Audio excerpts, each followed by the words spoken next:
हाँ मम्मी, कितनी ठंड लग रही है। ऊपर से ठंडी ठंडी हवा भी चल रही है बाहर, और पानी भी कितना ठंडा है, हाथ बर्फ की तरह जम गए हैं।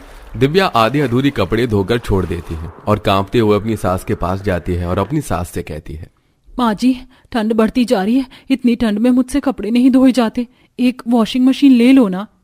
बहू, एक तुझे ही ठंड लग रही है क्या जो तुझसे कपड़े नहीं धोए जा रहे? और लोगों को भी तो देख कैसे ठंड में बाहर जाते हैं और काम करते हैं, और तुझसे घर के काम नहीं हो रहे। वैसे भी मशीन में कपड़े अच्छे नहीं धुलते।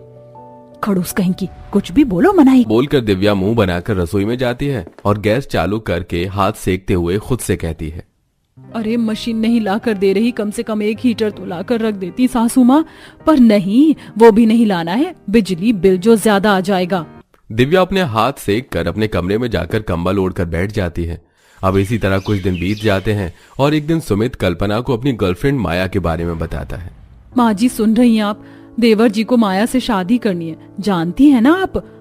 कौन है वो लड़की? सब जानती हूँ बहू, तू मुंह बना बना कर मुझे मत बता।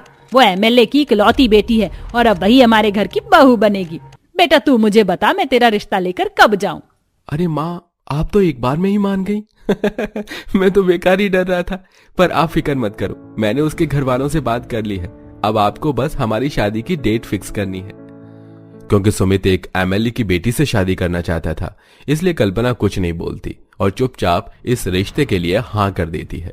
अब इसी तरह कुछ दिन बीत जाते हैं और एक दिन, माँ जी ये लीजिए आपकी चाय। वैसे माँ जी, ठंड कितनी ज्यादा हो गई ना, अब तो रजाई में भी बैठकर ठंड लगती है, तो मैं तो कहती हूँ एक हीटर ले ही आओ। बहू, तुझे ही सबसे ज्यादा ठंड लगती है और मुझे जरूरत नहीं है हीटर की। मैंने अपनी पूरी जिंदगी बिना हीटर के ही काटी है, समझी? अरे माँ जी, आप तो नाराज हो गई, मैं तो बस ऐसे ही कह रही थी आपके लिए। कोई बात नहीं सासू माँ, मुझे क्या, बहुत जल्द तो मेरी प्यारी देवरानी आ रही है, उसके आने के बाद तो इस घर में वॉशिंग मशीन भी आएगा और हीटर भी।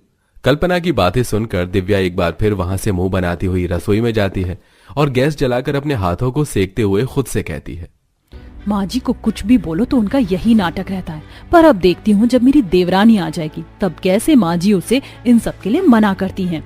भले ही दिव्या अपनी सास की बातों से मुंह बना लेती है, पर अपनी आने वाली देवरानी के लिए वो बहुत खुश होती है।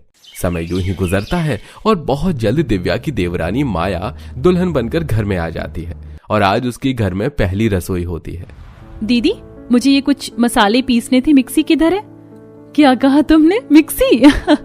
अरे माया, हमारी सास बहुत पुराने जमाने की है, हमारे घर में मिक्सी नहीं सिलबट्टा है, तुम्हें जो भी मसाला पीसना है सिलबट्टे पर पीसो। क्या सिलबट्टे पर? दीदी, मुझसे नहीं होगा सिलबट्टे पर मसाला पीसना, मैं अभी जाकर माँ जी से बात करती हूँ। अब जब तक घर में मिक्सी नहीं आ जाती मैं अपनी पहली रसोई नहीं करूंगी। माया बिना कोई देर करे अपनी सास के पास जाती है और उससे मिक्सी के लिए बात करती है।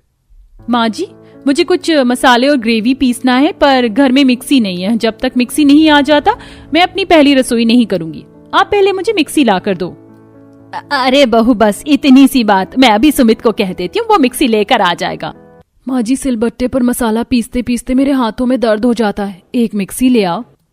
बहू, सिलबट्टे पर जो मसाला पीसा जाता है उसका स्वाद ही अलग होता है, और मैं भी इतने सालों से सिलबट्टे को ही यूज करती आ रही हूँ, मेरे तो कभी हाथ नहीं दुखे। शुक्र मना बहू कि तुझे मैंने मिट्टी का चूल्हा नहीं दिया, अगर मेरी तरह तू मिट्टी के चूल्हे पर खाना बनाती ना तब समझ में आता। मैंने जब मिक्सी की बात करी थी तो माँ जी ने साफ साफ मना कर दिया था, और देवरानी जी ने एक बार क्या कहा, माँ जी ने देवर जी को मिक्सी लाने के लिए भेज दिया। ये तो बढ़िया है, अब आएगा मजा, अब इसका फायदा उठाऊंगी मैं।